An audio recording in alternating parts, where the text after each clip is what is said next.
ତମେ କାହାକୁ କଣ କହୁଛ ଚିନ୍ତା କରି ବଚଟି? ନା ମୋ ମୁଣ୍ଡ ଖରାପ ଅଛି ନା ମୁଁ ପ୍ରାଗର ପ୍ରଳାପ କରୁଛି। ମୁଁ କେବଳ ରାମାୟଣର ଏକ ଦୃଷ୍ଟାନ୍ତ ମନେ ପକାଇ ଦଉଛି। ତମେ କହୁଛ ମୁଁ ଛଦ୍ମବେଶୀ ରାବଣ? ଏ କଥା ହବନି କାହିଁକି? ଏଇଟା ତ୍ରେତୟା ନୁହଁ, କଳିଯୁଗ। ରାମାୟଣ ନୁହଁ, ବାସ୍ତବବାଦୀ ସମାଜ। ଏ ବାସ୍ତବବାଦୀ ସମାଜରେ ବି ରାବଣ ଚରିତ୍ର ଲୋକ ଅନେକ ଅଛନ୍ତି। ପ୍ରତିଦିନ ଅନେକ ସୀତା ଦେବୀ ଅପରାହୀ ବଳାତ୍କାରର ଶିକାର ହେଉଛନ୍ତି, ନହେଲେ ବନ୍ଦୀର ଜୀବନ କାଟୁଛନ୍ତି।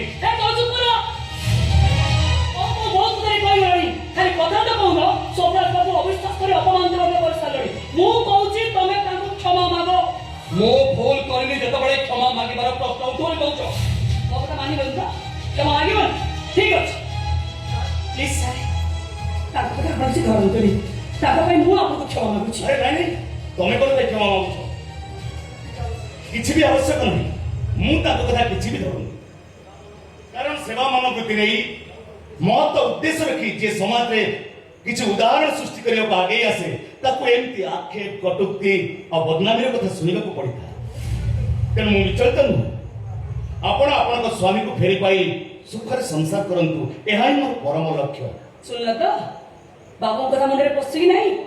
ତଥାପି ମୁଁ ତମକୁ ଯିବାକୁ ଦେବିନି ଭାଉଜ। ଓ, ମୁଁ ବୁଝିଗଲି, ତମେ ହଉଛ ମୋର ପରମ ଶତ୍ରୁ। ମୋ ସୁଖ ତମେ ଦେଖିବାକୁ ଚାହୁଁନ, ନିଜର ନିଜ ସ୍ୱାର୍ଥ ହାସଲ କରିବା ତମର ଉଦ୍ଦେଶ୍ୟ। କି ନିଜେ ସତ ଭାଉଜ?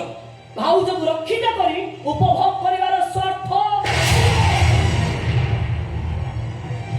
ସେଦିନ ତମ ଭାଇ ଠିକ ତମ ଉଦ୍ଦେଶ୍ୟ ବୁଝିପାରିଥିଲେ ବୋଲି ସେ ତମ ମୁହଁରେ କହିଥିଲେ।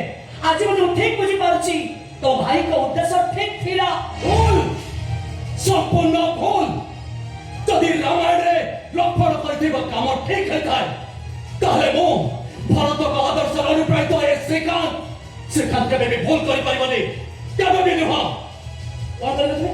ରାମାୟଣରେ ରାମଙ୍କ ଚରିତ୍ର ମତ ଖରାପ ହେଇଯାଇପାରେ, କିନ୍ତୁ ଏ ଶ୍ରୀକାନ୍ତ କେବେ ବି ଭୁଲ କରିପାରିବନି। କଣ କରିବ ତମେ? ମୋ ସମସ୍ତ ଶକ୍ତି ପ୍ରୟୋଗ କରି ତମକୁ ଅଟକେଇ ରଖିବାକୁ ଚେଷ୍ଟା କରିବି। ତଥାପି ମୁଁ ଯିବି।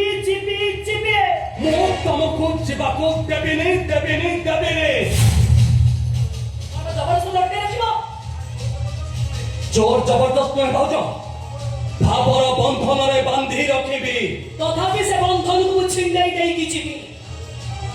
ତାହେଲେ ରାମାୟଣଙ୍କ ଲକ୍ଷ୍ମଣଙ୍କ ତିନି ଗାର ଟାଣିଲା ପରେ ଏ ବାସ୍ତବ ଦୁନିଆରେ ଶ୍ରୀକାନ୍ତ ଏଇଠି ତମ ଯିବା ପଥରେ ଶୋଇଯିବ। ପାରୁଛ ଯଦି ମୋ ଉପରେ ଡେଇଁକି ତମେ ଚାଲି